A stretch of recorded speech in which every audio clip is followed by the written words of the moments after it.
এক ব্যক্তির স্ত্রীর ৪৫ বছর বয়সে মৃত্যু হলো। সবাই যখন দ্বিতীয় বিয়ের পরামর্শ দিল, উনি তখন বললেন, স্ত্রীর সবচেয়ে বড় উপহার ছেলে আছে, ওকে নিয়েই খেটে যাবে। ছেলে যখন বয়স্ক হলো, ছেলেকে সব ব্যবসা বুঝিয়ে দিয়ে কখনো নিজের আর কখনো বন্ধুর অফিসে সময় কাটাতে লাগলেন। ছেলের বিয়ের পর উনি আরো বেশি একাকী হয়ে পড়লেন। তখন পুরো বাসাটা বৌমার অধিকারে দিয়ে দিলেন। ছেলের বিয়ের ১ বছর পরে উনি দুপুরে খাবার খাচ্ছিলেন। ছেলেও অফিস থেকে এসে হাত মুখ ধুয়ে খাবার খাওয়ার জন্য তৈরি হচ্ছিল। ছেলে শুনতে পেল বাবা খাবার পর দই চাইল, আর বউ জবাব দিল আজ ঘরে দই নেই।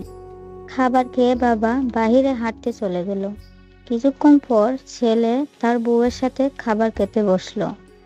খাবারে পাত্র ভরে দই ছিল। ছেলে কোনো প্রতিক্রিয়া না জানিয়ে খাবার খেয়ে অফিস চলে গেল।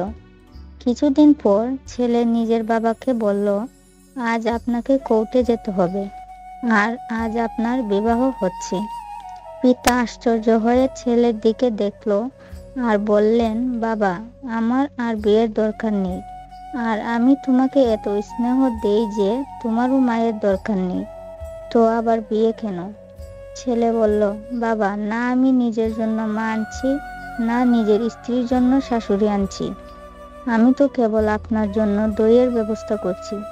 কাল থেকে আমি ভাড়া বাড়িতে আপনার বৌমার সাথে থাকবো, আর আপনার অফিসে এক কর্মচারীর মতো বেতন নেব, যাতে আপনার বৌমা জানতে পারে দইয়ের দাম কত।